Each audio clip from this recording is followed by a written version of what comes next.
options, all designed around your family's specific needs and lifestyle. While other companies struggle with supply delays and rising costs, we've always proudly used all American-made materials, which means better pricing and faster installation for you.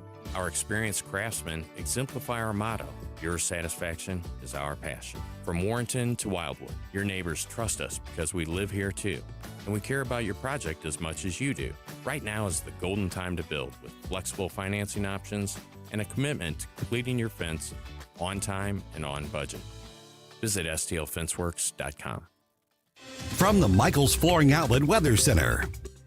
Man, it is a good-looking Monday out there. Lots and lots of sunshine, very little cloud, if any, light winds, and very dry air. The high temperature today about 70. Down into the 50s tonight. Another mild day tomorrow, although it warms up to near 80 degrees for the high under mostly sunny skies. Wednesday looks good, too, and then we get into some rain chances by Thursday night and Friday. In the First Alert Weather Center, I'm meteorologist Kent Earhart. This hour of Colombo and Company brought to you by Gutter Pros. Water goes where we tell it. Call 314-656-7195 or visit them at gutterpros.com.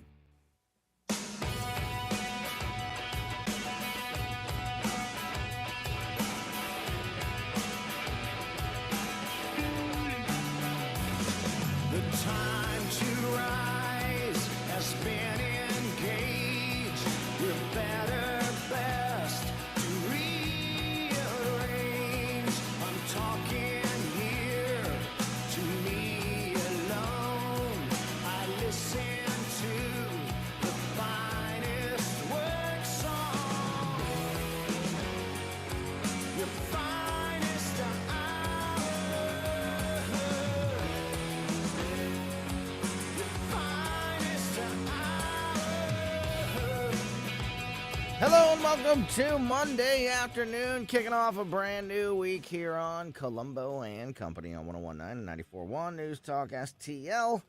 I am Tony Colombo in studio with producer Ashlyn. We've got a lot to talk about today. The latest in the negotiations, or maybe now the end of the negotiations between the United States and Iran. We'll get you the latest statements from both sides as we go through the afternoon. We've also got some Supreme Court news that I find very interesting. Ketanji Brown Jackson making news again this week. Second week in a row for her. We'll talk about that. We've got some crazy news coming out of Michigan and the senator race up there with that Al Saeed, who we've talked a lot about over the last couple weeks. Specifically with Virginia Kruta from the Daily Wire, who I know has been covering that story. But yeah, he's really saying some things, trying to get some attention, and I guess it's working because we're talking about him. Also, the latest on Kash Patel and him announcing that that he's going to be filing a lawsuit against the Atlantic over a piece published this Friday that alleged all kinds of things against the FBI director. I know Jamie Allman was just digging into that story just a few moments ago. We'll get you our take on that as we go through the afternoon as well. And lots of company joining us today. We will talk AI and big tech issues with our AI and big tech expert, Mike McClary from Intervine. He'll be with us just a little less than an hour from now, just after 3 o'clock. Always love that segment. So much to learn each and every week. Just a lot to keep up with each and every week when it comes to the AI world and its expansion and its integration into our daily lives. So that's always great. Mike McClary will be with us just after 3 o'clock this afternoon. And about 35 minutes from now, we'll be joined by Paul Curtman from PR Curtman Investments. Every Monday, Paul starts the week with us to get us the news as we kick off another week with the economy and the markets. So always look forward to that conversation. And joining us on the line after a week off, he's usually here every Monday, but we missed him last week, so we got a lot to catch up with News Talk STL contributor Gabe Phifer, the former co-host of Mike Ferguson in the Morning. Gabe is back in his normal Monday time slot with us here this week. Gabriel, hello. Happy Monday, folks. I'm back from the moon, ready to go. Back from the moon and ready to go. You know what? That it's funny because there's a possibility that that's true. Nobody knows for sure. We just know somewhere between 10 and 20 years, I think, at least very, very rich people are going to be able to say that phrase in reality. Yeah. Gabe, of course, a rocket scientist, as well as many other great things on that resume. So, when he talks about space or the moon, you better listen because there's a possibility. I'm not No, absolutely not. Have we even talked since the Artemis mission ended? I know we talked during the mission, but it's been a couple weeks now. Have we talked about what was your sort of recap of the mission in general and now the next steps? Because eventually we're going to be putting people back on the moon, if I'm not mistaken, as part of the Artemis program. What did you think of this latest mission and people going further away from Earth than ever before, taking a look at the backside or dark side of the moon? We talked about that a few weeks ago, but what is your overall thoughts on this latest go around? Well, obviously historic. I really do appreciate some of the discussions that I think the members of the mission team had after they came back, especially Victor. I can't remember Glover. The pilot, Victor Glover. Yes, the pilot. Mm-hmm. Yeah. National treasure, that man. Keep a microphone in his face. He'll say some good stuff. Yes. But I really appreciate their perspective because, having seen the Earth set behind the moon, they have a different way of looking at the world now than the rest of us do. And of course, I think this has introduced space travel, the concept of humans being multiplanetary or at least living on multiple space bodies. We've brought that back into public discussion, and I think a new generation now is going to be inspired by this, and I'm really interested to see what they can do, having grown up in the information age, and I'll say even the AI age. I'll say that's the coming AI age. What that generation will be able to do, having been inspired by these things, because I'm a rocket scientist because of the space shuttle program. Yeah. Way back in the 80s. So there's some kid in like 5th grade who saw Artemis launch, and he's going to do something really awesome in a few years. Yeah, absolutely. I'm glad you brought up Victor Glover because I've thought about you a couple times whenever I was watching the Artemis 2 mission and specifically listening to Victor Glover speak, because he is somebody who is deeply rooted in his faith, as well as I know you are, being a church leader and a rocket scientist. And a lot of people out there, especially people that are that don't like the space program, that think, you got the whack jobs that, like the flat earthers that are just like, completely off the scale. But you've also just got people that think, we should be doing something different with the money, or it's a waste of time, or NASA is always lying to us, or whatever it may be. And they seem to have this belief that if you believe in science, if you believe in outer space, if you believe in going to the moon, then somehow you can't be a Christian or believe in a creator.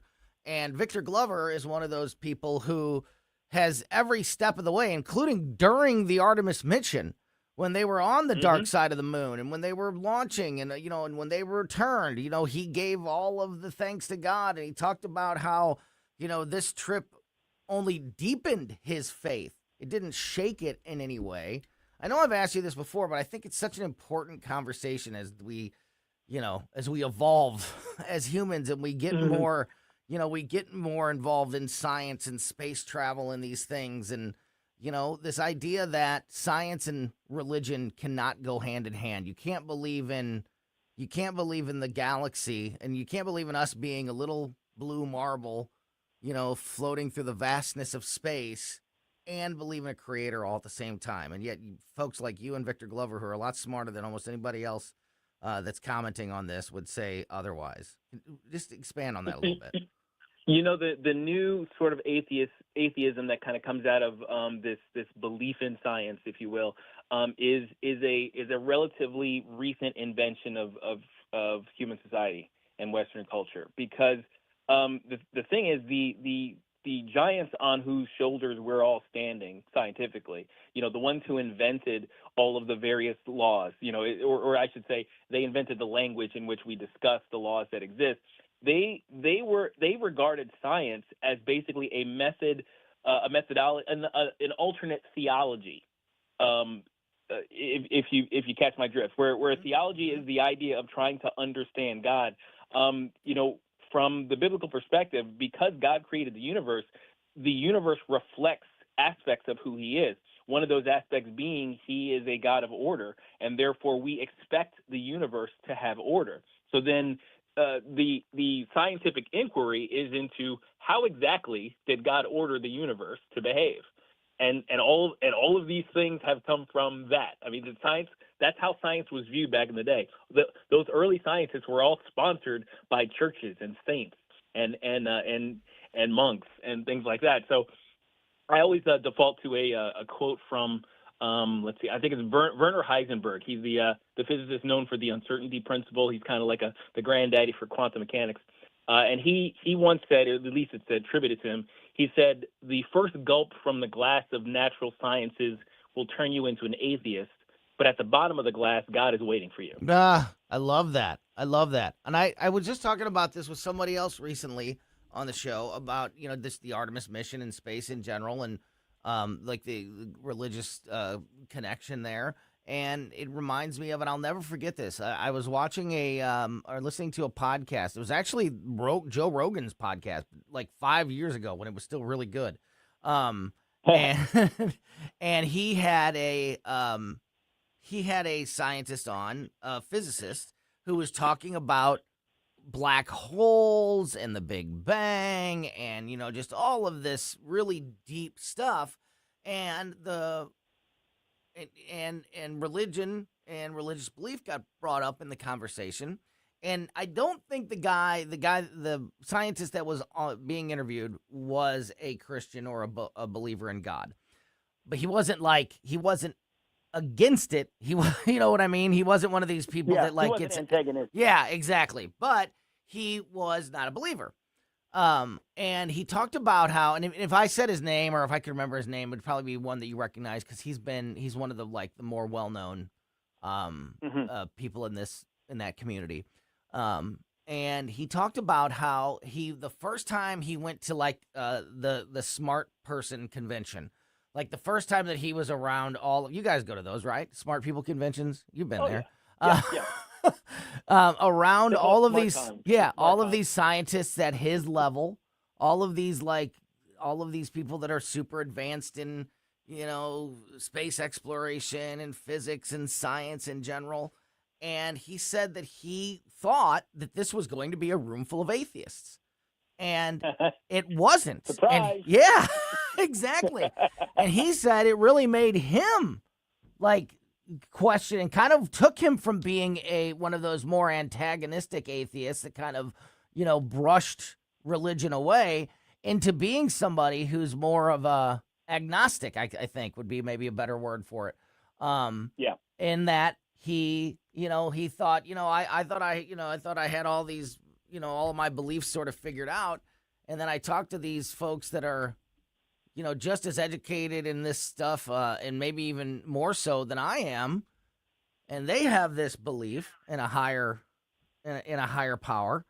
So, maybe there's something to it. And I thought to that was just one of these, this moment that I'll never forget because it really just shows you that this belief, this idea of you either believe in science, you believe in, outer space and the moon, or you believe in God. You can't believe in both. Is just a bunch of crap. Absolutely. Yeah. So, yeah, interesting, super, super interesting stuff. All right. Well, see, look at there. You never know where you're going to go. You're having a conversation here on Colombo and Company. I do want to get the latest on Iran and, a couple of the other headlines of the day. But I did have this sort of set aside for you, and since we're talking about this right now, it's a perfect time to bring it up. I have, with everything else that I've been focused on, some of the areas that I've been really keeping a close eye on, like the negotiations and some of the other issues surrounding the situation with Iran. One of the things that I haven't spent a whole lot of time unpacking is Donald Trump's feud with the Pope.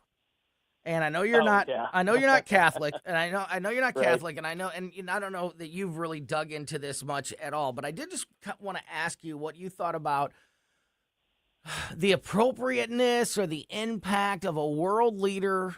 Especially a superpower, the most important person on earth, the most powerful person on earth, the president of the United States. Getting into such a public feud with probably the most influential religious figure on the planet. Does it make you roll your eyes? Does it make you upset? Do you not really care one way or the other? Do you think it has major impact or maybe not? What do you think about, an argument at this, the worldwide level between the president of the United States and the Pope? Well, I guess one thing we have to do is just set aside the fact that Trump tends to handle feuds badly. He takes it up a notch pretty quick, doesn't he? He elevates things in a hurry. That escalated quickly. Yeah. The tendency is, when you have a public disagreement between, high level leaders of any sort, that it would how do I say this? It would come across more like a public dialogue than a spat. But because of the way Trump is, it feels a little too aggressive, and it makes people feel yucky. So let's set that aside. But here's the thing. The Pope, and we've seen this from a number of popes, has often kind of delved into areas where I suppose, the faith position and public policy positions intersect.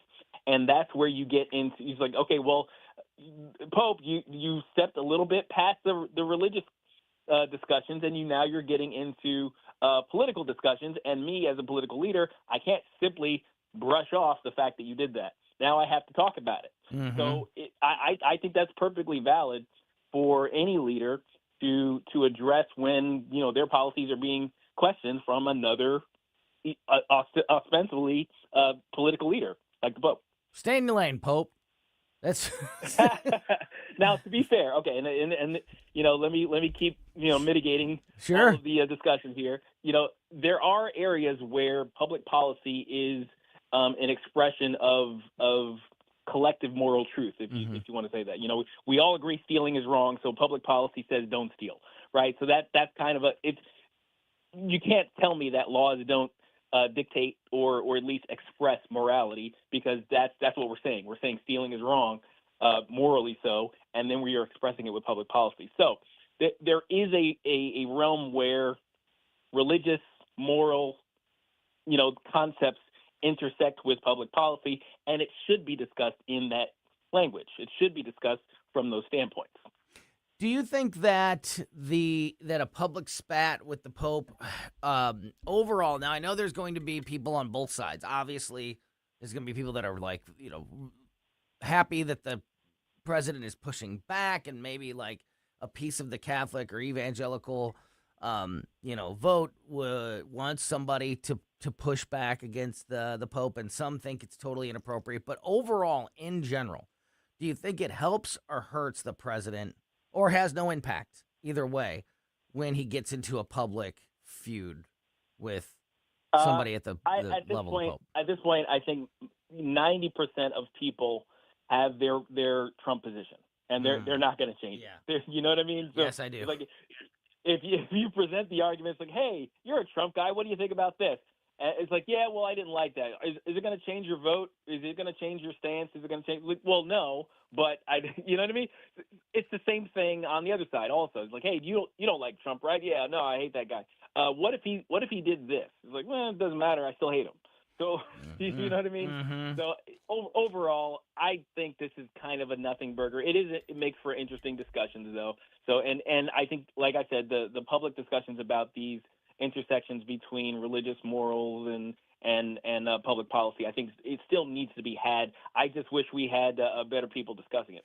I'm glad you feel that way, because it justifies me a little bit and like not having the time and motivation to just dig into this feud as much as I have some of these other stories, because it's like I just can't. I don't know that his argument with the Pope really has any influence on what's happening in this world, and that's what I'm most in. Tony, are you running out of F's to give? Yes, I am. Yes, quickly. There's a finite amount of them, so you can't give them out to everybody.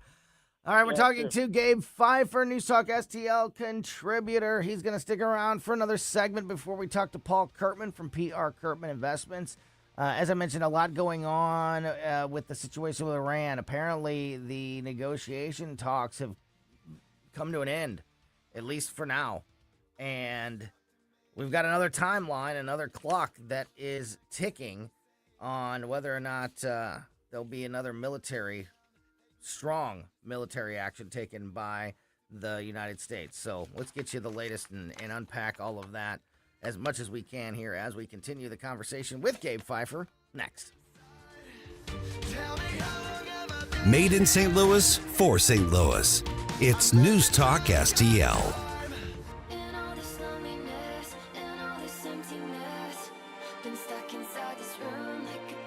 News, analysis, opinion. They're literally taking the Constitution and putting it in a paper shredder. News Talk STL. The Wallner home selling team at Berkshire Hathaway is the number one home selling team in the St. Louis area. Licensed in both Missouri and Illinois, so no matter where you are in the St. Louis area, Rodney and Jen Wallner can help you just like they helped our family a few years ago. We were thinking about selling our house in North County. We called Rodney and Jen. We sat down with them. And, after that first conversation, just getting to know the Wallners a little bit, you just immediately see why they're selling 15 times more homes per year than your typical home seller, and why they have so many qualified buyers that they guarantee to get you an offer. Because the knowledge of, the market and what to look for and what to do, and just the results that they have produced is just all speaks for themselves. Nobody has the experience and nobody has the work ethic to outdo the Wallners. And like I said, I could tell you that from firsthand experience. After that first time we sat down with Rodney and Jen, we realized that they were not only the team that we wanted to work with, but also, made that decision that indeed now was the time to go ahead and move forward with selling our house. And for us, it was also buying a new house on the other side of the deal. And the Wallners were just absolutely incredible all the way through, selling our house faster and for more money than we could have ever expected, and also finding us a perfect new home that we have continued to raise our family in over the last several years. And that success story also could be almost told word for word by my mom, who just went through the same experience selling her old home in North County and buying her new home, all through the Wallner home selling team, including our very own Jamie Allman, who's part of that Wallner home selling team. So if you've been thinking about selling your home, don't wait. Call the Wallners now. At least have that first conversation to decide, is this the right time for you to move forward like it was for us? Call the Wallners now at 314-810-SOLD, 314-810-SOLD, 314-810-SOLD for the Wallner home selling team. Craving the freshest in town? Anthony's Produce is your daily destination for nature's finest. Browse our rainbow of quality fruits and vegetables. Always fresh, always delicious. Hosting an event? Let us create stunning fruit bouquets and fruit or vegetable trays. We proudly stock hundreds of locally made products, seasoned firewood for pickup or delivery, and year-round chocolate-covered strawberries. Open 7 days a week, 7 a.m. to 6:30 p.m. Monday through Saturday, and 8 a.m. to 5 p.m. on Sundays. 701 Juggerman Road or anthonysproduce.com. I'm Dr. TJ, owner of the Institute of Natural Health, co-owner of Optimal Nutraceuticals, and the host of Wellness One. Wellness One is designed to cut through the nonsense and provide you common sense science-based information regarding health and wellness. On the show, we discuss topics like thyroid health, gut health, hormone optimization, and many others. Our show airs Saturdays at 10 a.m. and 2 p.m. and Sundays at 11 a.m. and 3 p.m. right here on Newstalk STL. And you can visit us at inhstl.com. That's inhstl.com. Tim Jones and Chris Arps in the afternoon. Did Donald Trump and Republicans make everything great again over the weekend? We'll discuss with Senator Jim Talon at 425. At 525, Red State Headlines with Susie Moore. Tim Jones and Chris Arps. Weekdays at 4 on News Talk STL. This hour of Colombo and Company brought to you by Gutter Pros. Water goes where we tell it. Call 314-656-7195 or visit them at gutterpros.com.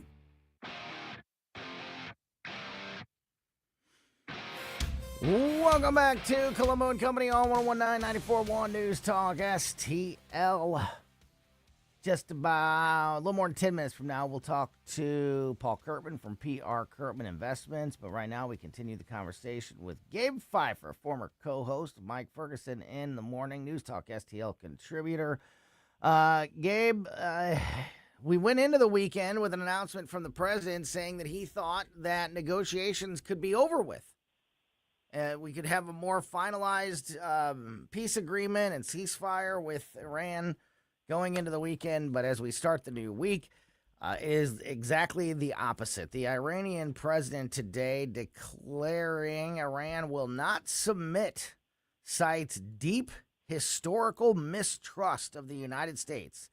Iranian President Masoud Pezeshkian, I'll tell you what, the names are one of the things that I will just be happy to not have to worry about anymore when this Iran situation is over with, even though that may be a very long time from now. But I'm 99% sure I got that one right. Iranian President Masoud Pezeshkian today called United States peace offers, quote, unconstructive and contradictory. Pezeshkian said in a statement that Iran has a, quote, deep historical mistrust of the United States that has colored negotiations. Quote, honoring commitments is the basis of meaningful dialogue. Deep historical mistrust in Iran toward U.S. government conduct remains, while unconstructive and contradictory signals from American officials carry a bitter message. They seek Iran's surrender. Iranians do not submit to force, the Iranian president wrote in his statement. This on the same day today that the IDF, the Israeli Defense Forces, announced that they carried out a couple of attacks in Lebanon, which is in violation of the 10-day ceasefire, but they said that they carried out these attacks because the terrorists there in Lebanon were also breaking the ceasefire, so this was just in response to that. It feels like peace is falling apart, Gabe, at least to me. I've got some more statements here from the president and things like that we can dig into here in just a second, but you know, we had the big deadline last Tuesday where the president said, you know, by 8 p.m. on Tuesday night, if they don't negotiate a peace deal, we're going to wipe their civilization off the map. And then apparently those negotiation milestones were met, and that didn't happen. And then, like I said, we go into the weekend with the president saying that he thinks it's going to be we're going to have a major development over the weekend, and it has done the exact opposite. I don't know. It doesn't feel like it's going the right direction to me. Gabe, what about you? Well, I think part of the chaos comes from the fact that we've constantly been decimating their leadership for the past few weeks. So, you know, I think they're still a little off balance, trying to figure out what's what, where their power bases are coming from, who they need to answer to, and what leverage they actually still have. So I'm not surprised that there's a bit of chaos in that regard. I do wish that from our side that we would be a little more cautious. I mean, the president would be a little more cautious with his speech, but of course that's asking for a green sky, I think, at this point. So I think ultimately we're going to see this back and forth, I think, for a while, because you know, the Iranian those who are still around and still brave enough to call themselves leaders in Iran, you know, while they're ducking U.S. cruise missiles, I think they're still going to be on edge for a while. They're not sure whether or not they can maintain the power that they have or how that might be done. And of course, they have their religious convictions to take into account, and the way they view the world in that regard, which cannot be discounted when it comes to Iran. So there's a lot that's going to be up in the air. I don't think this is going to resolve, at least diplomatically, for a good long while. So there's a lot here to this statement, but I want to get it all out there because I think it's important to the conversation. I've been critical of the president. And by the way, I agree with everything that you just said. And I also think that, to add on to it, I think that, and I've said this, one of the things that I've been critical of the president of over the last couple of weeks is the deadlines that have been put out there. And these, strong deadlines with, specific days and times that if something's not done by this point, then that's when the military is. And I'm not saying that he should be launching a full-scale military assault. But I'm saying that if you're going to keep saying that you're going to, if certain criteria aren't met, and then those criteria keep not being met, and yet that step isn't taken, how many times can you, be the boy who cried wolf? How many times can you make these deadlines? The president today addressed the timeline issue while accusing Democrats of doing everything possible to undermine the United States' position in Iran, which I agree with that as well. But this is a long statement, but I want to get it all out there and then get your thoughts on it, Gabe. The president put this today on Truth Social. Quote, "The Democrats are doing everything possible to hurt the very strong position we are in with respect to Iran, despite World War I lasting 4 years, 3 months, and 14 days, World War II lasting 6 years, 1 day." And he goes through all of them: Korea, Vietnam, Iran. They like to say that I promised 6 weeks to defeat Iran. And actually, from a military standpoint, it was faster than that, but I'm not going to let them rush the United States into making a deal that is not as good as it could have been. I read the fake news saying that I'm under pressure to make a deal. All caps. This is not true. Back to not all caps. I am under no pressure whatsoever, although I am under no pressure whatsoever, although it will happen relatively quickly. Time is not my adversary. The only thing that matters is that we finally, after 47 years, straighten out the mess that other presidents let happen because they didn't have the courage or foresight, and courage and foresight were both capitalized for some reason, to do what had to be done with respect to Iran. We're in it, and it will be done right, and we won't let the weak capitalized, and and pathetic Democrats, both capitalized, all caps now, traitors, all, back to all caps, who for years have been talking about the dangers of Iran and that something has to be done. But now, since I'm the one doing it, belittle the accomplishments of our military and the Trump administration. Last part, he goes on to finalize saying this is being perfectly executed on a scale of Venezuela, just a bigger, more complex operation. The results will be the same. In my first term, I built the greatest military our country has ever seen, including adding Space Force. In my second term, I am properly and judiciously using our military to solve problems left to us by others of far less understanding or competence. So, Gabe, I agree with a lot of the things that the president said in there, except for the part where he said that he's not under any pressure to make a deal or any timeline to make a deal when he's the one that's put the timelines out there. Right. That's the part. But when everything else he says about how this shouldn't be rushed, I agree. But again, you're the one putting the timelines on there. Blaming past regimes for not presidential regimes in the United States for not doing enough or making the problem worse. I agree with all of that. But he's, when he says this has been perfectly executed, can't go that far. Your thoughts? Militarily, he's probably right. It's probably been as great as it could be. I think the speed with which we decimated their war-making capabilities, I think, is relatively unprecedented, except for, I think, us defeating Iraq in the 90s in a week or something like that. There is ample things to be proud of that the U.S. has done. I think politically, in terms of rhetoric, the part that he's in charge of, I think you can say this could have been done better. This could have been handled better. This could have been discussed in in clearer terms.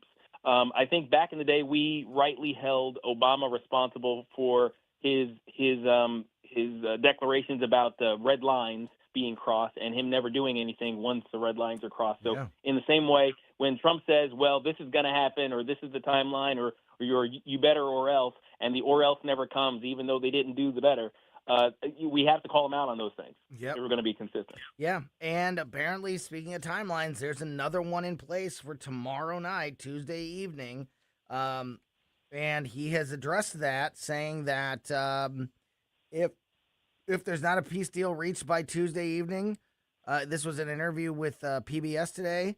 He said by the end of that latest deadline, quote, then lots of bombs are going to start going off. So we'll see, I guess. But all right, we'll see. Again, you don't have to put these ultimatums out there, and and give honestly, the other he side doesn't fuel. have to say much of anything right now. No, I mean, because that's everything the thing. else that he said really is right. Everything else that he characterized this about is right. I'm sorry. Go ahead. Final thoughts. Yeah, I was just going to say, at this point, all you have to do is say, we're working on a peace deal. We're working on a diplomatic solution. We're working on an off-ramp, and just leave it at that. Yeah. Maybe you can talk about some of the specifics. Hey, we're having trouble carving out a deal about the Strait of Hormuz, or they have concerns about X, Y, and Z, and we have concerns about A, B, and C. That's fine. You can discuss all those things all you want, but when you start making the threats and the deadlines and all those things, then you're necessarily hamstringing your own side. Yeah. And those are unforced errors we don't need. I agree. And I agree with him when he says the Democrats are doing everything they can to hinder this administration and this process. I agree with him when he says that they are doing that. And I would say stop giving them more ammunition to do that with. Yeah. Absolutely. By giving them these opportunities to pounce when these ultimatums don't ultimately work out. Gabe Phifer, News Talk STL contributor, former co-host of Mike Ferguson in the Morning. Great to talk with you as always, my friend. Great to have you back, and look forward to talking to you again very soon. Have a great rest of your day. Absolutely. Thanks, guys. God bless. Back at you, buddy. Great stuff there. All right, we might get into some more details about the situation in Iran, because we're going to talk to Paul Curtman, who not only, of course, is a financial advisor with PR Curtman Investments, but he is a veteran himself that has served in that part of the world, the Strait of Hormuz, and can, give us some insights from a unique perspective that we don't always hear from. So, going to get our annual beginning of the week check on the markets and the economy with Paul Curtman and more next. For podcast articles and more, find us on newstalkstl.com.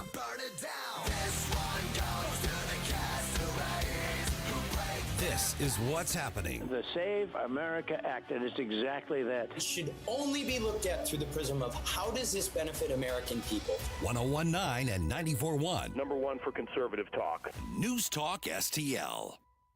PRI Global now has Prismatic, an AI-driven platform that can help you and your business, especially in construction. Simplify your operations, secure data, modernize your business from the cloud up. Visit PRIGlobal.com. Innovation with talent and technology.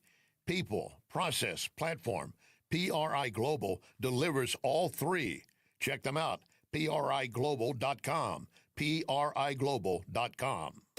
Producer Joey V from the Tim Jones and Chris Arp Show here, reminding you, don't waste a buck on movies that suck. Tune in to Joey V's Movies Fridays at 5:45 for reviews you can trust. Brought to you by Harry J's Steakhouse in Moscow Mills.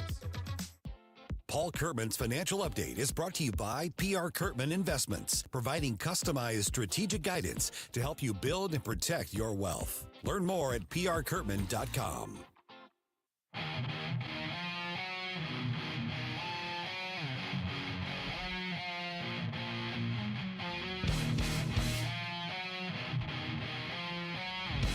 That's the Midwest Avengers. Support local music.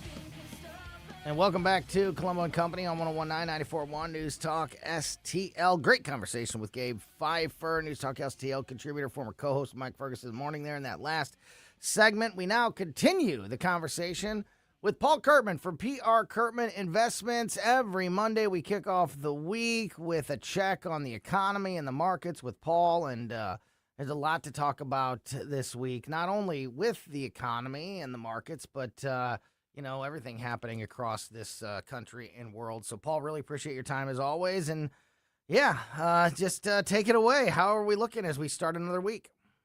Yeah, good afternoon, Tony. I'll tell you what, last week was a pretty good week, and the market was up quite a bit. I think the S&P 500 rose about 4.5% over the course of just 1 week, and of course, all that kind of hinged on the hopes behind these peace talks. But I think you and I had talked about this before, and I just didn't have a lot of hope for the first round of peace talks because, Iran and the Middle East is not very promising when it comes to peace talks if the last 2,000 years have taught us anything. So the markets this week have kind of started off on maybe a little bit of rocky footing. They haven't fallen. I mean, we had some disruption over the weekend in the Straits of Hormuz, but the markets are still kind of hanging in there. Each one of the indexes down just a little bit today. I think that the market is just waiting to see what happens now that there's new timelines being set, now that there's kind of renewed efforts on both sides to now that everybody's away from the table, maybe come back to the table eventually. But we'll just have to kind of play it out day by day to see what happens. But if this should teach anybody anything, it's this. The markets are volatile. Headlines are going to scare the markets. What's going on in the Middle East could scare the markets. And the markets will rebalance your portfolio if you don't rebalance your portfolio. And listen, what investors, those saving for retirement or already in retirement should be aware of right now is they need to make sure that they stay ahead of their investing strategy and that they do the rebalancing before the market forces them to rebalance. So where the markets are kind of sitting around those all-time highs right now, but this could change at the drop of a hat, and people just need to be aware of that. So I want to talk more about the idea of how long this will take, and this, what you characterize as the first round of negotiations, and kind of not being surprised that we're still kind of in this loop. But before we do that, explain a little bit about what you mean when you say rebalance your portfolio, because it sounds like something like, oh, I just need to go and rebalance my portfolio. Like, Yeah. like what do you mean exactly by that? And is that something that, the average Joe can do for themselves? Or is this where, some professional guidance is probably exactly what you need when you're dealing with something like this? That is a great question because a lot of times people don't really consider what they need to do with their portfolio until it's already too late, and they should have done something much sooner. Can the average Joe rebalance their portfolio? Absolutely. But listen, I think I'm a pretty average Joe, but I couldn't change the radiator in my car. There's so much that I can't do with an engine because I just don't know about engines. But what I do is I go to somebody who pours all their interest into engines, and I want that person looking at my engine. And it's kind of the same way with portfolios. Can the average Joe do it? Yeah, they can, but you're going to have to read up. You're going to have to understand some financial principles. You're going to have to understand some things about how the market works and what your goals and strategies and risk tolerance are. Or what you could do is you could go to somebody like me who's a real market nerd, and you could say, hey, Paul, you have a lot of interest in this kind of things. How about I bounce this off of you? Just give me your thoughts on this. And I'd be happy to do that for people. And what I mean by you want to rebalance it before the market does, just as this war was kicking off, energy had been trading kind of within a range. We were expecting the price of different stocks or oil just to kind of trade within a certain boundary. And it had been that way for the last couple of years. But then the Straits of Hormuz get interrupted because we're now at war in Iran. And when 30% of the world's oil stops moving through the Straits of Hormuz, that's going to do things to the price of oil, because now oil is at real danger of becoming much more scarce. The demand is staying the same, but there's just not as much oil that's as easily accessible because the Straits of Hormuz have bogged it down. So what that did to oil and other energy stocks is it sent those way up. Well, listen, that means if you have about 5% of your portfolio in the energy sector, after an event like that, it could be more like 7, 8, 9, 10, 11, 12% of your portfolio. So you can see how world events can immediately push your portfolio out of balance. But it's not just with sending stocks or one sector or another up. The same is true in reverse. World events can also send certain sectors down 5, 10, 15, 20%. And so you want to rebalance your portfolio before the market rebalances it for you. You want to make sure that you stay ahead and in control of your portfolio strategy. And you don't want to just leave it to the whims of the market. You want to make sure that you're protecting that strategy no matter what happens in the world. You bring up another really great point there, talking to Paul Curtman from PR Curtman Investments about how quickly world events can impact the markets and your personal portfolio, depending, just how, how deep your investments go and where they are and things like that. But let's in a hypothetical situation that I don't think is going to happen. But if tomorrow the president announces that there's a ceasefire in place, the straits are open immediately, and commerce is back to quote unquote normal.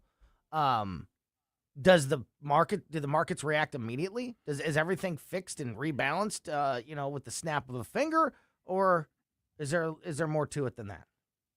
I think there's a little bit more to it than that. I don't think that the markets will completely rebalance and realign. I think that we'll see a lot of energy being pushed into the markets. I think we might see a lot more volume. We might see the confidence of investors really skyrocket, and so they rush to the market because they see brighter days ahead.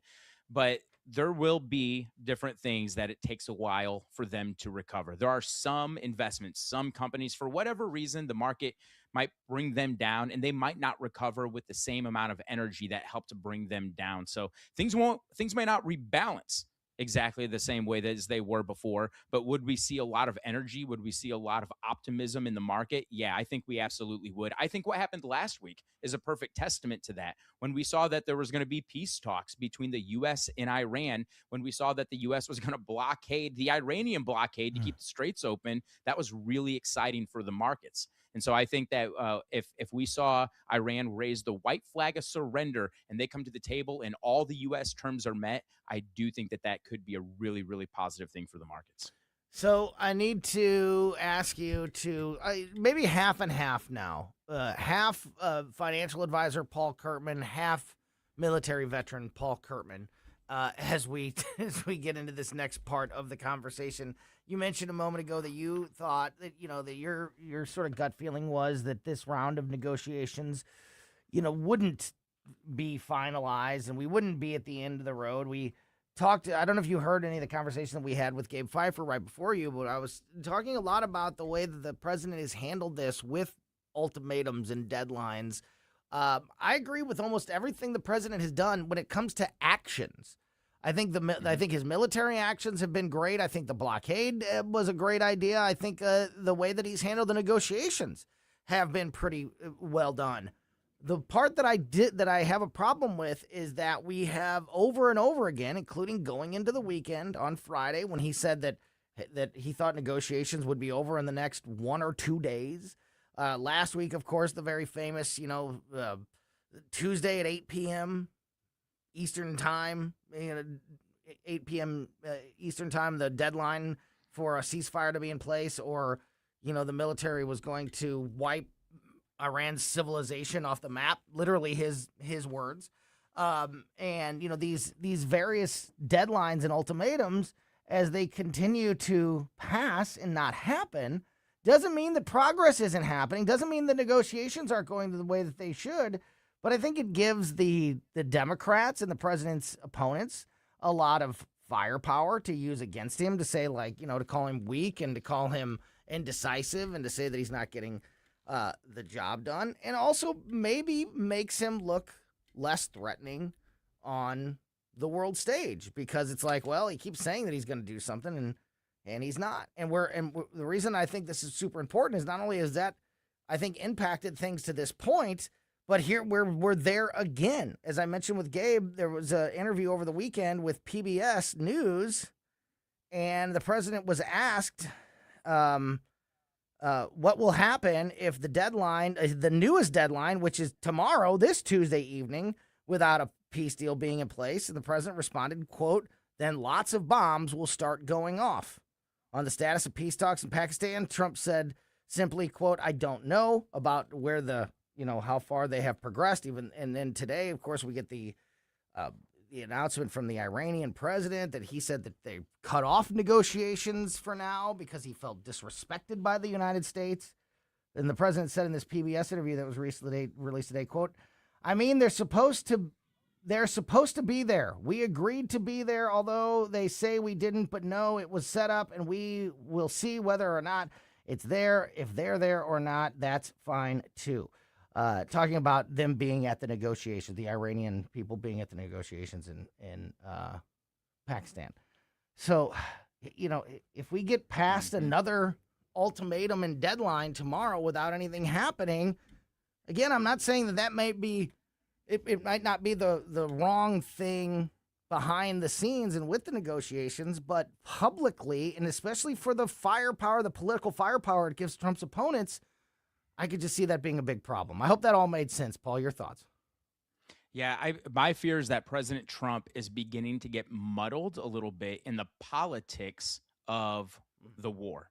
And I think that President Trump, listen, I am not for war. I want people to be able to live. I do not like it when bombs are dropping on people. I think it's just what it does to people in their lives, but also as a country, the blowback that comes years later from people that have had bombs dropped on them or their parents or their children. There's so many different things that are going to go wrong for generations when you have a war like this. However, that being said, if you want to bring the war to a swift end, I think President Trump was right in his first instinct. We're not going to have peace talks with a truce, with a ceasefire. We're going to continue to drop bombs while you think about what it is you want to do, while you think about what you're going to come to the table with. It's almost like this, Tony, right? Have you ever seen a UFC fight or a boxing match? And you have one of the guys who just has the upper hand and he is just pummeling his opponent. He doesn't stop to give the other guy a rest to see if his team wants to throw in the towel. What he does is he finishes them off. He throws in a whole combination. And either that person hits the mat or his team throws in the towel, whichever comes first. The best way to bring this war to an end is kind of like my mom used to say, hey, I'll let you think about this, while you're being punished. I think that President Trump's first instinct was right, and that is that we're just going to keep dropping bombs. We're going to keep with our strategy until you surrender, until you give us all of our terms. I do think that when we set timelines, if we don't stick to the timelines, that creates opportunity for our enemies and also creates opportunity for our political opposition to continue to mire us down even further in a war. And now people start thinking about the midterms and everything else. We don't want that nonsense being talked about when we're trying to win a war. We want the bombs to stop. The fastest way is to let people know we mean business, and we're just not going to sit here and give you a chance to regroup and rebreathe and all of our opposition an opportunity to find another pathway to defeat us. Paul, we have a little less than a minute left here. Remind folks how they can find PR Curtman Investments and contact you and your team if they are looking for help on their financial path. Absolutely. Hey, I am just as passionate about the markets as I am about some of these ideas about maybe how we should handle this war. Listen, if people want to find me, they can go to prcurtman.com, PRCURTMAN.com. They can send me any emails. If they just want to ask me a question about their portfolio, I'll answer it. Paul@prcurtman.com. Paul Curtman from PR Curtman Investments. Great stuff as always, my friend. Thanks for your time as always, and look forward to talking again soon. You got it. Thanks, Tony. You bet. Monday afternoon means we're going to talk AI with our AI expert, Mike McClary.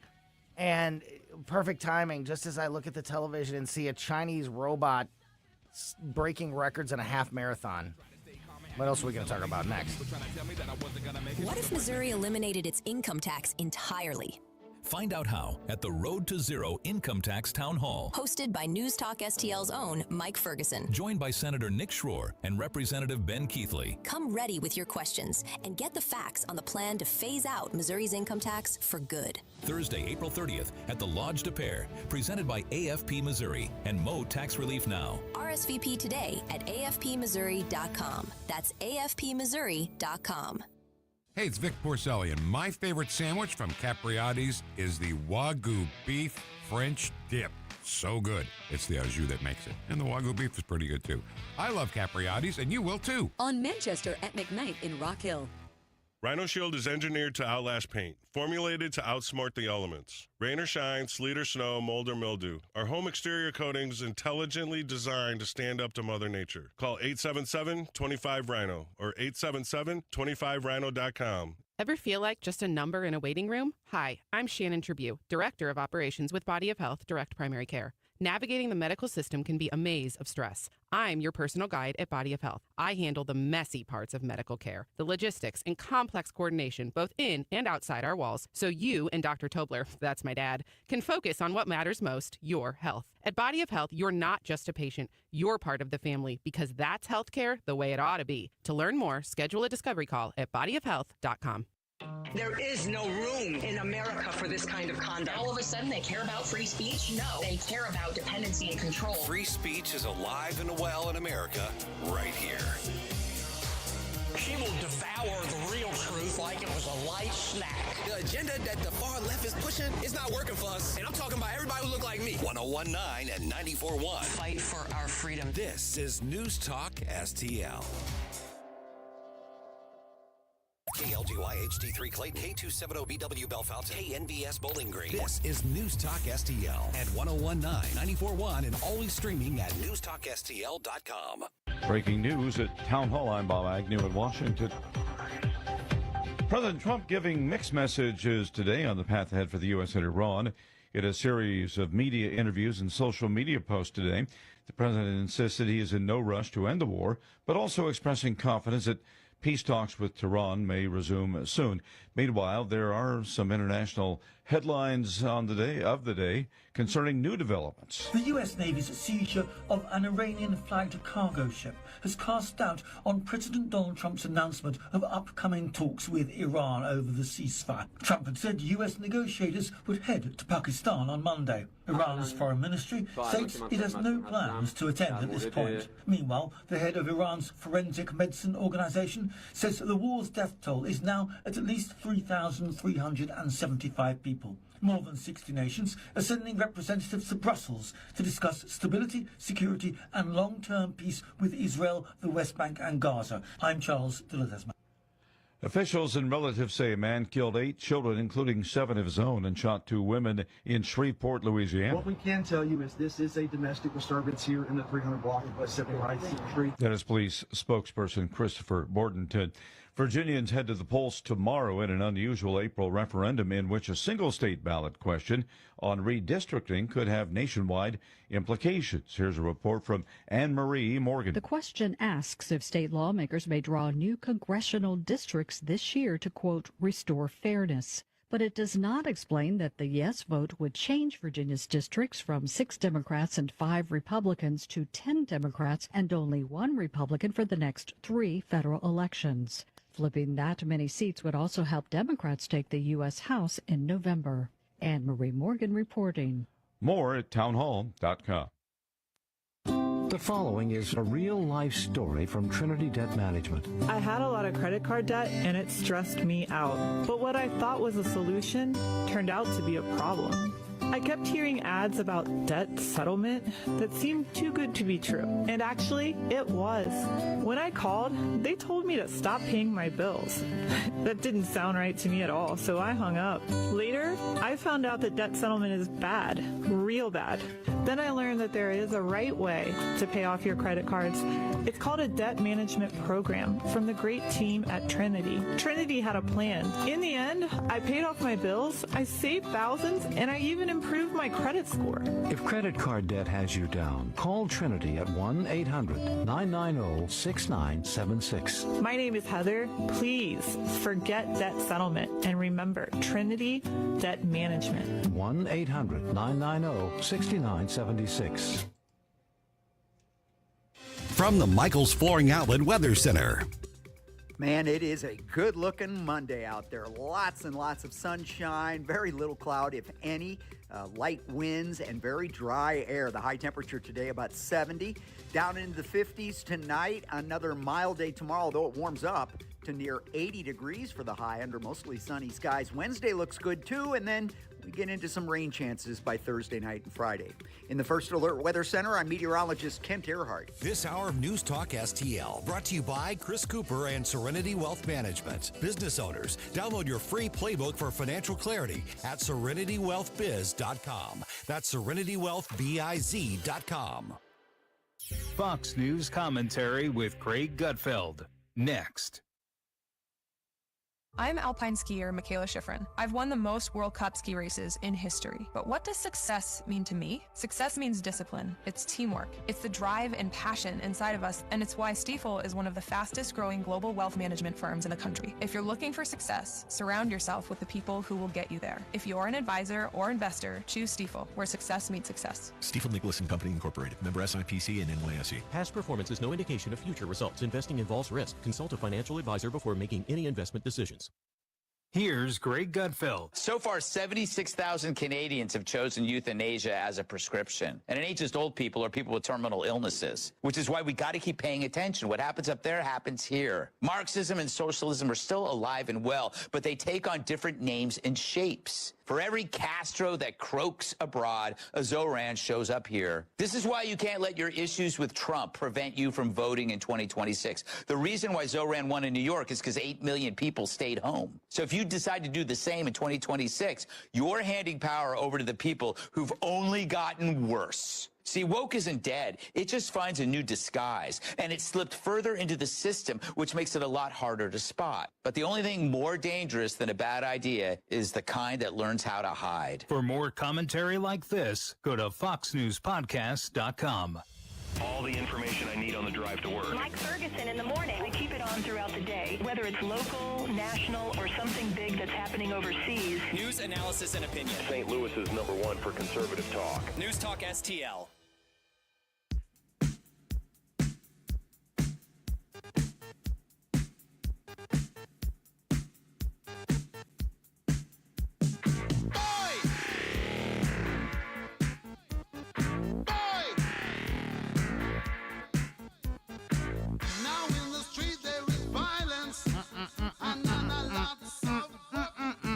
Welcome back to Colombo Company on 101.9, 94.1 News Talk STL. Big, packed, great conversation-filled 2 o'clock hour. If you missed any of it, make sure you are subscribed to our podcast on your favorite podcast platform, because we put the show out as a podcast right before we get off the air every day. So subscribe to Colombo and Company on your favorite podcast platform, and you'll never miss anything that happens here on the show. Keep it rolling on a busy Monday afternoon with Mike McClary from Intervine, the local business that makes the best flashlights, lanterns, and headlamps available on the market, even batteries in all different sizes, and you can get all of that great stuff for 25% off just by using my name, Tony, as your promo code at checkout at Intervine.com. Mike is on the line with us. He's our big tech AI expert, and oh my goodness, is there plenty to talk about today. Mike, thanks as always for your time.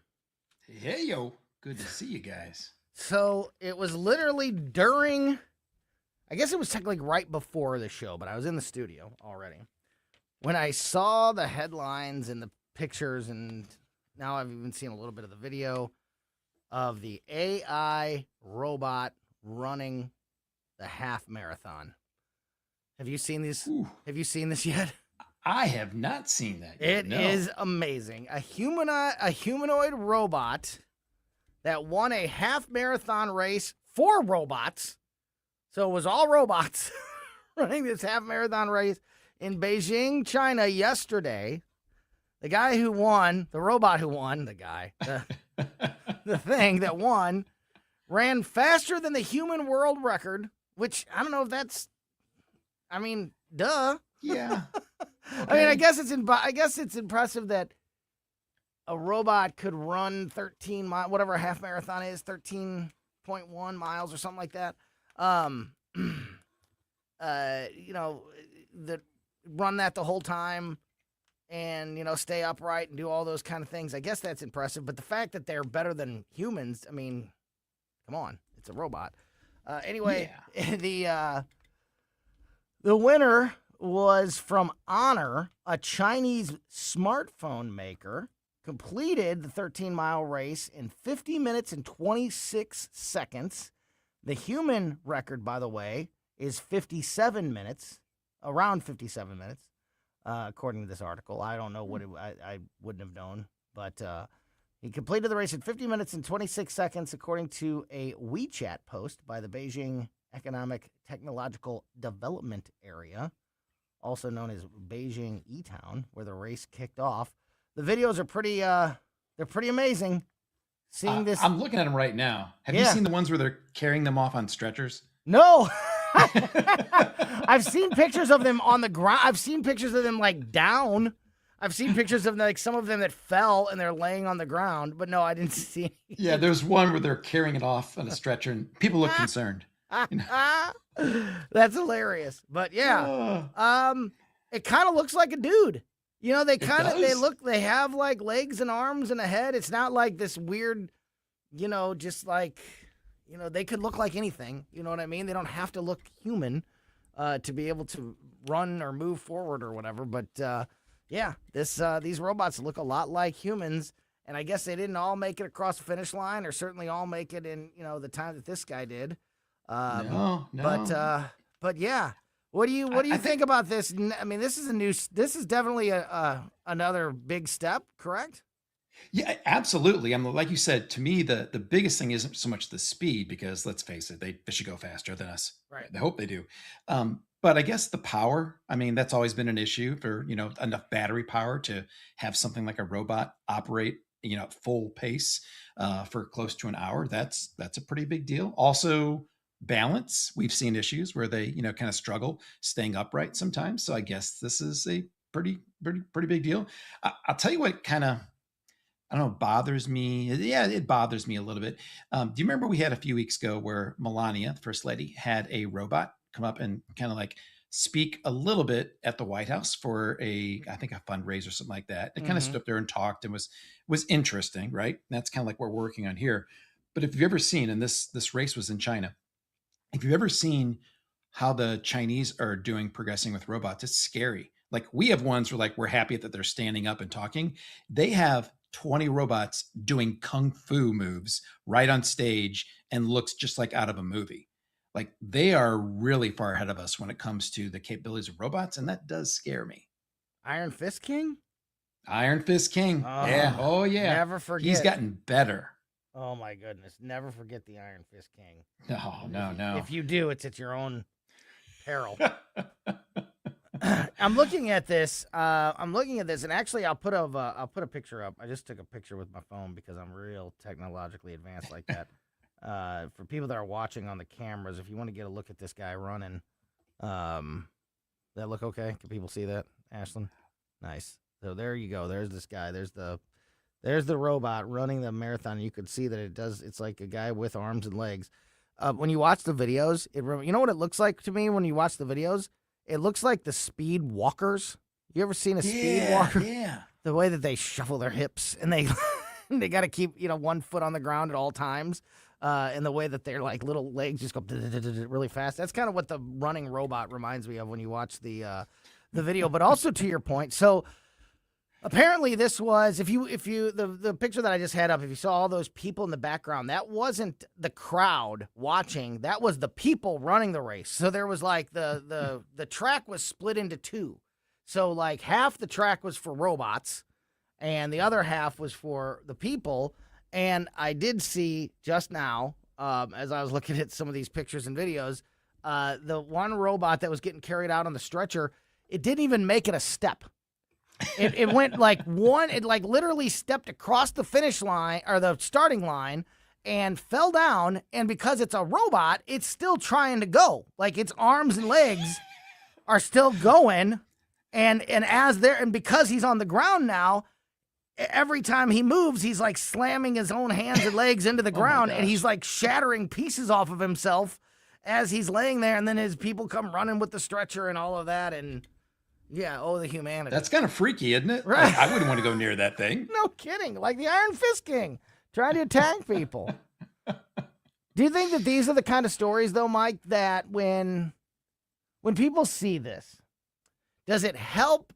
Does it make people Does it help people understand or realize the impact or integration of AI and robotics and this kind of things in our everyday life? Or does it do the opposite? Do people look at this and go, this is what they're doing with AI? They're making running robots. Like, this is just a fad. This is dumb. Like, what do you think the impact of this kind of thing has?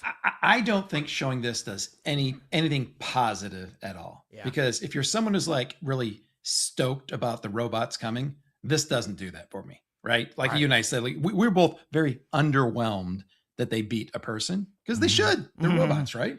You know, so you're kind of underwhelmed. And if you're someone who's already afraid of robots and you see the one that's thrashing around on the ground and no one wants to touch it, it doesn't make you feel good either. This is a lose-lose situation, and it's hard to come up with lose-loses. Yeah. Especially with AI, you know, and all the technology out there right now. There's so many good things that you could highlight. There's so many, you know what? And I have an awesome, if you want to hear an awesome that was my transition, baby. Oh, Speaking of great stories, take it away. I know you have a good one. Yeah. So let me kind of set this up. Last year, I'm going through my budget like I do every year. And I realized that my family, we have 3 cars and we are spending, this is last year, close to $1,000 a year on satellite radio. Insane like that. We don't even listen to it that much. We do a little bit, but I couldn't believe how much we're spending on it. Oh, it was sad. It was sad. And so I decided to hop online, check out my account. Finding out my different account numbers was like one challenge, and then chatting to either cancel my service or lower my bill.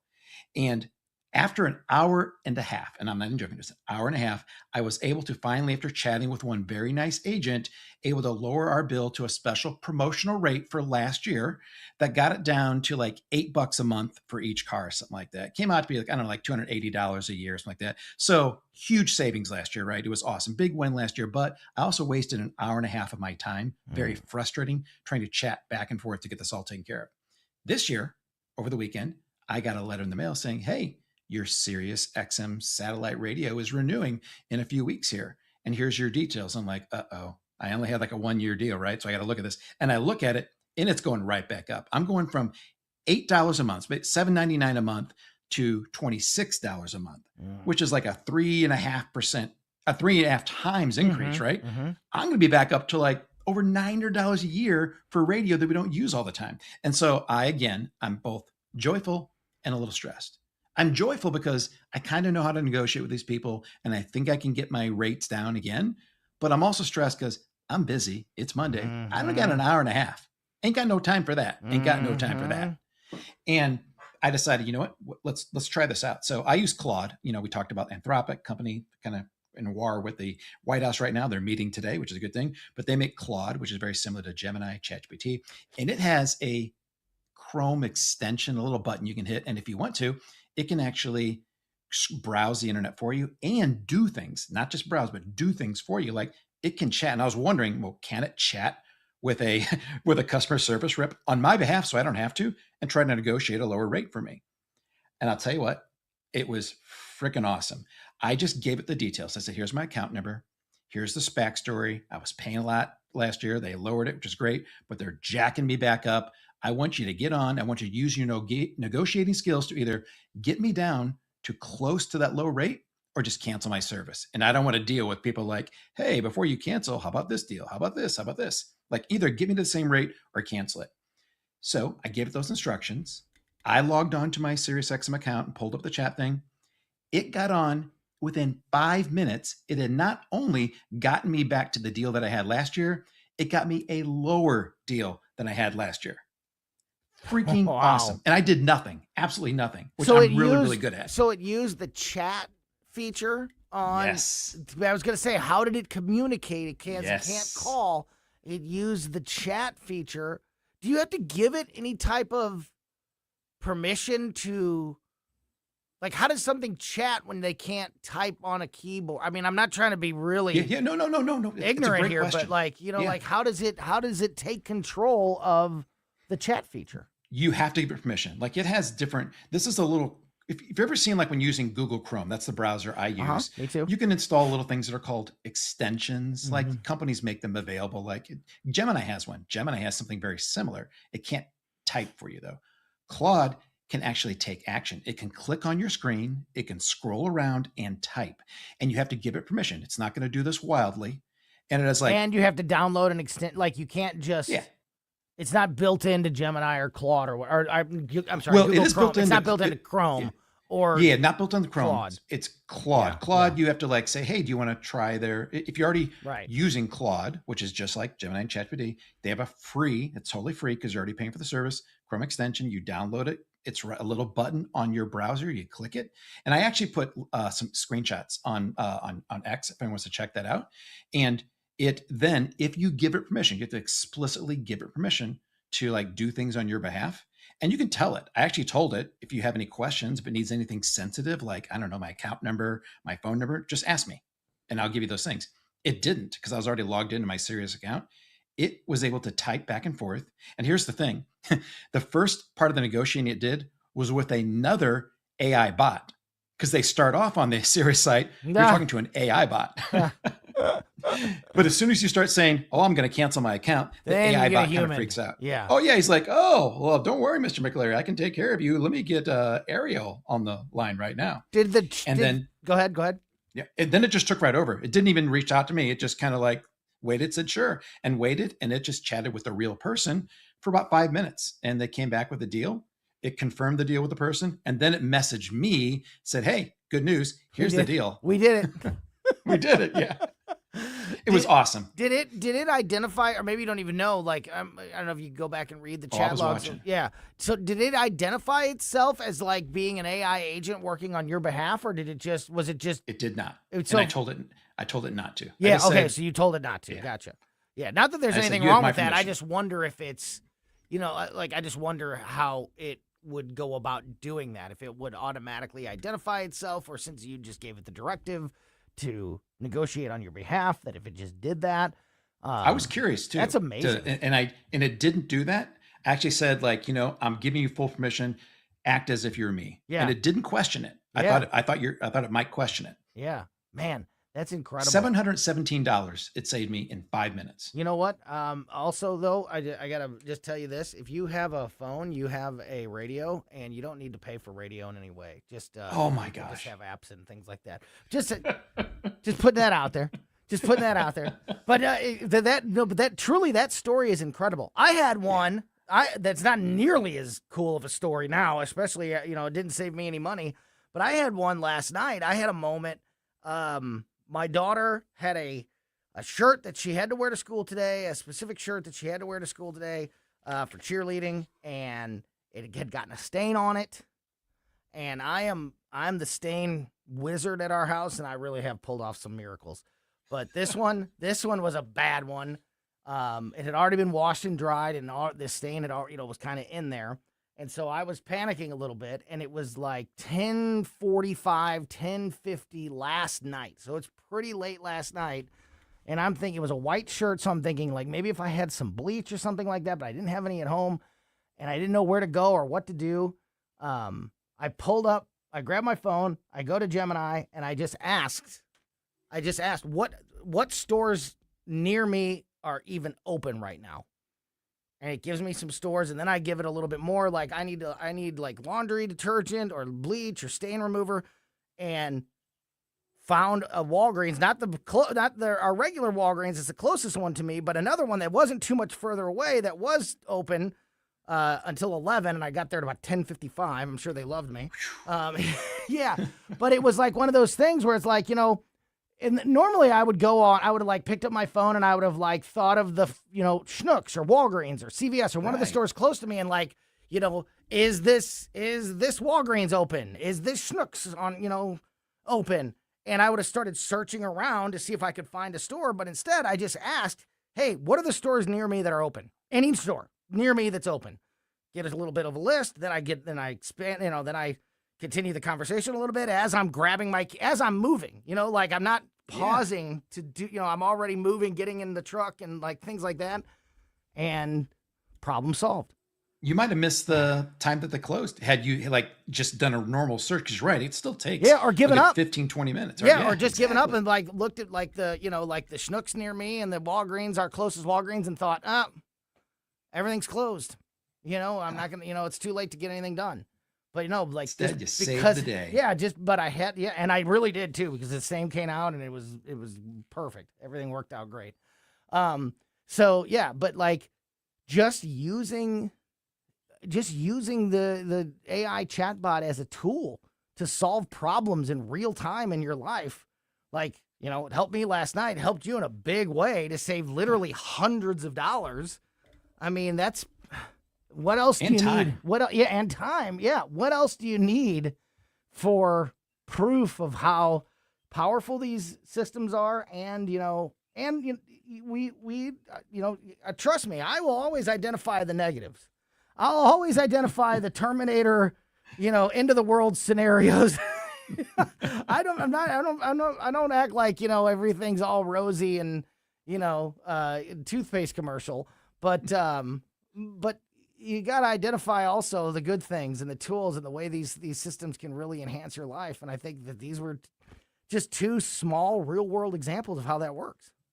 Yeah, and thinking outside the box. There's so many ways that we haven't even thought about how to use them. And what you did, what I did, are just simple ways to, like, money in your pocket, time saved back in your life. And I'm going to keep experimenting. I'm going to go out there and renegotiate everything. That's what I'm going to do. I never look anymore. Like, I never do like the hunt through settings on a cell phone or a television or a video game. Like, if my son's playing Fortnite and he wants to, look for a certain thing or item or how does this work or whatever. Like, the days of like me saying, here, let me see it, and clicking on settings and starting to just kind of fumble through and try to find my way through, which usually I could do, but it's trial and error and you're working yourself through it and you're kind of going down dead ends. Like, I never do that anymore. I just immediately go and ask, like, hey, I'm trying to do this. Like I said, I've told the story about, when I was trying to unsubscribe to Peacock after the Olympics. I knew I could figure it out, but I was in the app. It turned out I needed to be on the Roku menu screen, which I would have figured out eventually. But instead of like hunting around in the app and trying, I just picked up the phone and asked, hey, how do I do this? And it just walked me through step by step. 30 seconds later, the job was done. It's just like, instead of, or transferring, all the data from when my daughter got a new iPhone and was transferring from an Android to an iPhone, instead of like, going to the website and reading, like trying to make sure you got everything. I just asked Gemini, just walk me through this. Ask. Yeah, step by step, walk me through. It's this kind of phone and this kind of phone, and how do we do this? And it just makes life so much easier. And it does. We've done appliance repair here. Just asking Gemini. For real, we've like refrigerator and also actually 2 refrigerators and a washing machine, all because it walked us through what to do. It's crazy. I did it with my garbage disposal. My garbage disposal at my new house apparently is like one of the only garbage disposals on. It's one of the only, at least from what I could tell, one of the only models that doesn't have the most garbage disposals. If they get stuck, there's like a special key you can use, like an Allen wrench or something, that you go up underneath the garbage disposal, and sometimes you have to take a little piece off, or sometimes it's just right there underneath. You just got to kind of get up under there and see it, and then you can take your Allen wrench and twist it and like to unjam like one. Well, we had an issue with our garbage disposal like being locked up, and I went down underneath and this wasn't there. This the little keyhole wasn't there. And it was like every other garbage disposal I've ever had in my life or worked on, that's how you fixed it. So I look on the side of the machine and see who the maker is and all this. And I just go to Gemini, and it literally says, like, this model does not have the key on the bottom that most systems do. And then it walked me through how to unjam it. And sure enough, it worked great. Like I would have, who knows what I would have done? I like. You might have taken it apart. That's probably what I would have done. Which I had actually started to do, because I thought, okay, the keyhole's not here on the bottom. It must be underneath this piece. So I disassembled the first part. There's still no spot for it. I'm starting to take other things apart. And then and that's when it hits me like, this might not be a great idea. But yeah, like literally like appliance repair that I otherwise would have had no idea or would have just trusted my instincts and said to myself, look, I know that this piece has got to be in here somewhere because it's been on every other garbage disposal I've ever owned, so I just got to find it. I would have kept taking it, who knows? And I could have, done damage or like not been able to put it back together. But yeah, and once you ask, it's amazing how simple things are when you're able to walk through it step by step.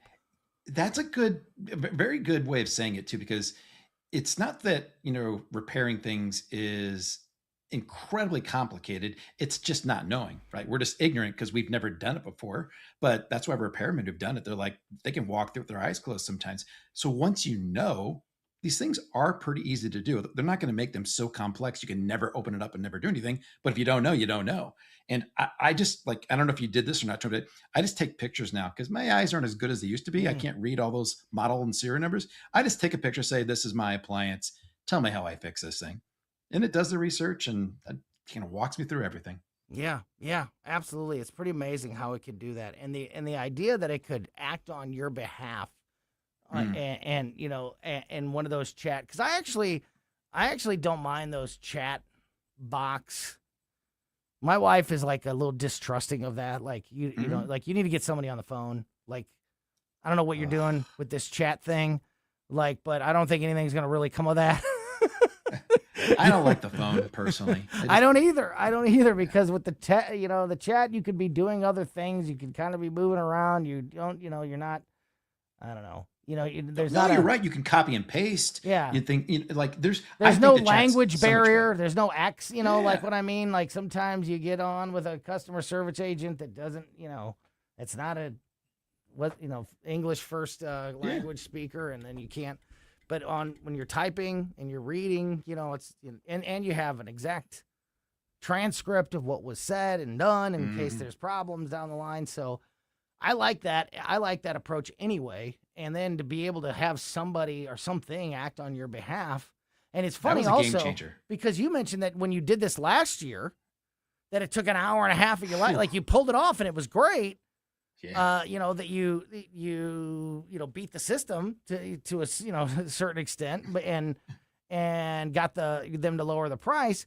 But they count on your frustration. They count on you going, heck yeah. I don't want to. Heck yeah. I don't want to waste I don't want to waste another hour and a half on the phone. Maybe I'll do it tomorrow. And then tomorrow becomes next week. And then, time goes by and you're still paying all this money. They count on that fatigue. Well, Tony, upgrading your service, you can do it without even getting the person on there. Making a payment, you can do it without getting a person on there.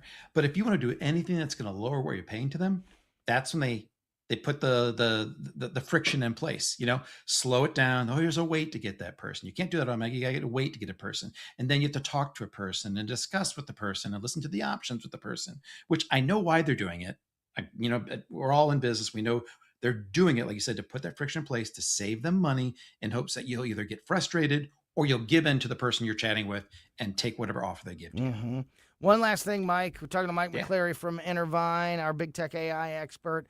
ChatGPT was down for a bit today. Did you see any? Did this impact you at all? I don't know how widespread it was. Various reports say it didn't necessarily hit every user across the country, but there was an outage in the ChatGPT system earlier today, which is one of those things. Like we've talked in the past about Twitter being down for a day, or TikTok being down for a few hours, and how people panic.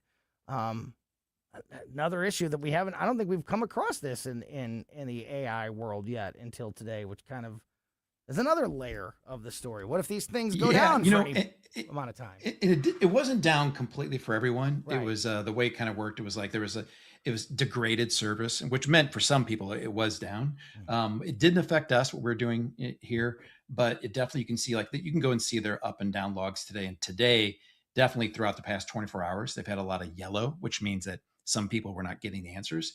And these systems are so complex. I can understand why it happens, but I'll tell you what what really hit me, my marketing director at other company, Amazing, I work with today, he's using Claude, because we're kind of talking about Claude, to do some marketing work. They came up with a new tool last week, which is awesome. It's called Claude Design. We can talk about some other point in time. He used it all weekend long and was pretty much redoing a lot of our marketing. And then today it said, you're out of your quota. And you can't, it's a preview tool, so you can't get any more time until next Sunday, a whole week. And so my point is, with this whole being down thing is, they're kind of getting us hooked on it. Yeah. So imagine if ChatGPT was really down for everyone all day today and people use this for work. It would affect a lot of people. And I'm afraid we're kind of already getting close to that point right now where people wouldn't know how to go back to the manual way. I would have a hard time doing it. Another layer of the onion, and another reason why these conversations each and every week are so important with Mike McClary. Again, from Intervine, Mike's local family-owned business that makes the best flashlights, lanterns, and headlamps on the market. Also batteries in different sizes, AA, AAA batteries. You can get all those great products for 25% off. 25% off everything at Intervine.com just by using my name, Tony, as your promo code at checkout. Intervine is INTERVINE. Tony is TONY.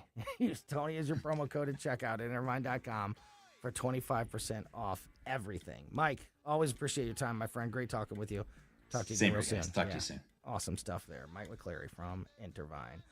All right, before we get out of here, got a little bit more to talk about and wrap things up before we hand things off to the O'Reilly Report. And, of course, Tim Jones and Chris Arps. You're listening to Colombo and Company on 101.9 and 94.1 News Talk STL.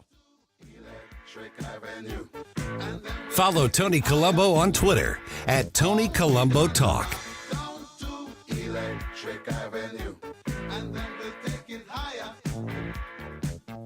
This is 101.9 and 94.1. I have to tell you, if this is how they're going to behave, I'm rethinking my position. News Talk STL.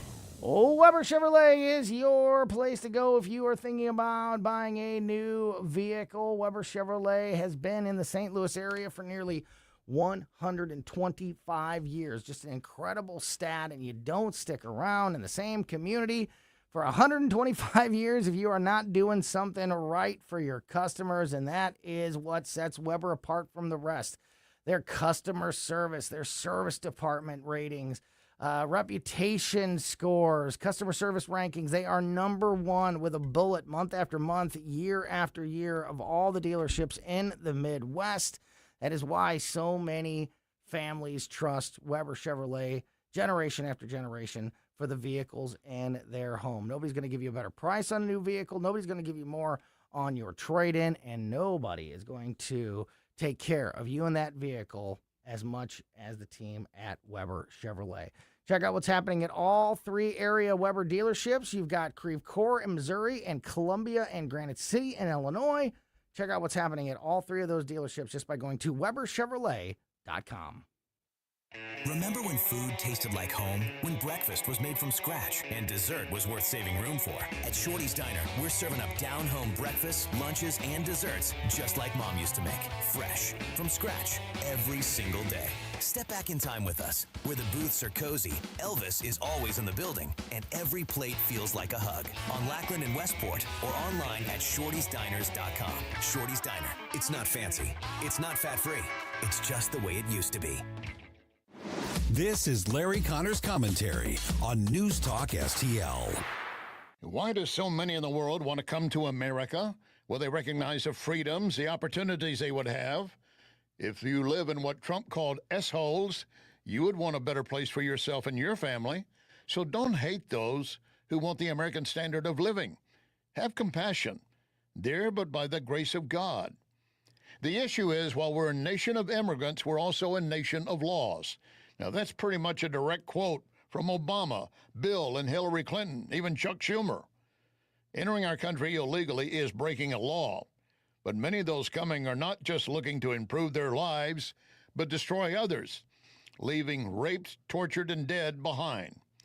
I told you recently Tom Steyer, now considered the top runner to be the next California governor. He wants to open the California-Mexico border, opening California for more incentives for illegals and offering free sex changes. Yes, free sex changes. Come to America as a man and become a woman. One illegal said, We have people coming from El Salvador, Venezuela, Honduras, and the list goes on. Welcome to America. New life, new gender. Get more Larry Connors on Larry Connors USA. Tonight at 6 on News Talk STL. I want to share something with you. Cooking a pizza using coal creates an amazing pizza. Only one place to get it, Napoli Brothers Pizza and Pasta in Chesterfield. Of course, they offer a wide variety of pasta, but you just visit the website napolistl.com, dine in or take out, and get ready for patio season. Napoli Brothers Pizza and Pasta in Chesterfield Valley. Try it. You can thank me later. Why'd I go to the doctor? Working on the farm, my heart kept skipping a beat. I didn't think much of it, but my daughters made me get checked out. Turns out I have atrial fibrillation, which increases the risk of stroke about 5 times. Symptoms like irregular heartbeat, heart racing, chest pain, shortness of breath, fatigue, or lightheadedness can come and go. But if it's AFib, the risk of stroke remains. If you have symptoms, contact a doctor. I'm so glad I did. Visit notimetowait.com. Sponsored by Bristol-Myers Squibb and Pfizer. This is the story of the one. As a maintenance tech at a university, he knows ordering from multiple suppliers takes time away from keeping their arena up and running. That's why he counts on Grainger to get everything he needs, from lighting and HVAC parts to plumbing supplies, all in one place. And with fast, dependable delivery, he's stocked and ready for the next tip-off. Call 1-800-GRAINGER, click Grainger.com, or just stop by. Grainger, for the ones who get it done. On the next Larry Connors USA. The story behind the story, April 20, 1999. The Columbine School Massacre. Larry Connors USA. Now, weeknights 6 until 8 on News Talk STL. Welcome back to Colombo Company on 101.9 94.1 News Talk STL. Before we get out of here, I want to set up a story that we're going to dig into deeper tomorrow, especially when we get Susie Moore from Mike Ferguson in the Morning, our legal expert here on the show. She'll be with us tomorrow at 3 o'clock, and this is one of the things I definitely want to dig into with her. Ketanji Brown Jackson, Supreme Court Justice, back in the news for the second time in as many weeks. The justice is basically questioning the authority and the decisions being made by the Supreme Court. So today, Ketanji Brown Jackson accused the Supreme Court majority of overstepping its role to, quote, wordsmith a lower court in Washington, D.C., in a pointed break from her colleagues in a Fourth Amendment case about whether a police officer had reasonable suspicion to stop a man. Jackson was the lone justice to defend the D.C. Appeals Court, which had found last year that the officer improperly stopped a man while he was in his vehicle. The Supreme Court reversed the lower court's decision 7-2, approving of the police stop. Sotomayor also voted against it, but she didn't offer a dissent. She declined to dissent, so Ketanji Brown Jackson was the only justice that wrote a dissent to this ruling. The Supreme Court's decision emphasized that police officers have the broad ability to rely on the totality of the circumstances when making stops, noting that sometimes seemingly trivial standalone facts about a situation can be combined with more suspicious behavior to justify reasonable suspicion for a police stop. But Jackson argued against what she said was the high court's intervention in the lower court's routine evaluation of which facts are relevant and which are not relevant. So this was a case where a 2023 dispatch call to Washington, D.C. police at 2 a.m. reported a suspicious vehicle. When an officer arrived on the scene, 2 people jumped out of the car and ran away, while the remaining passengers slowly tried to back the car out of a parking spot with the doors still hanging open. The Supreme Court's opinion said that the lower court improperly ignored that 2 people fled the vehicle before the third person was stopped by an officer. But Justice Jackson said that the D.C. Court of Appeals had done a basic culling of facts. I don't know how many facts we need to cull out before we get to the decision that we want, but that's what it sounded like was happening there, to reach its conclusion that this stop was unwarranted. So basically they said, like, hey, you can't be doing that. You can't be just making stops, willy-nilly out there and ignored the fact that police pulled up on a car and 2 people jumped out and ran away. I'd say that is suspicious behavior. The lawyers for the police argued, quote, under these circumstances, with only seconds to decide whether to intervene, the officer was entirely justified in detaining the driver. They immediately found out, by the way, that this car was being stolen at the moment that this happened, but Justice Jackson tried to argue that this was in violation of the Fourth Amendment, which secures people, persons, houses, papers, and effects against unreasonable searches and seizures. I don't think that applies in this case. When you pull up on a suspicious vehicle at 2 a.m., 2 people get out and run, and another person tries driving it with the doors open. I think that's a good sign that something is wrong. Like I said, I want to dig into that story and more when we're back tomorrow at 2 p.m. In the meantime, keep it here for O'Reilly next, then Tim Jones and Chris Arps. Colombo here for my friends at Bluff City Outdoors in Alton. The knowledgeable staff at Bluff City has served the St. Louis outdoor community for decades, and they can take care of all your bow hunting needs, all your trapping needs, all your fishing needs, and more. Plus, while you're there, you can schedule a trip with a local fishing guide and shoot in their archery range. Bluff City Outdoors is open 7 days a week, 1 mile east of Fast Eddie's at 28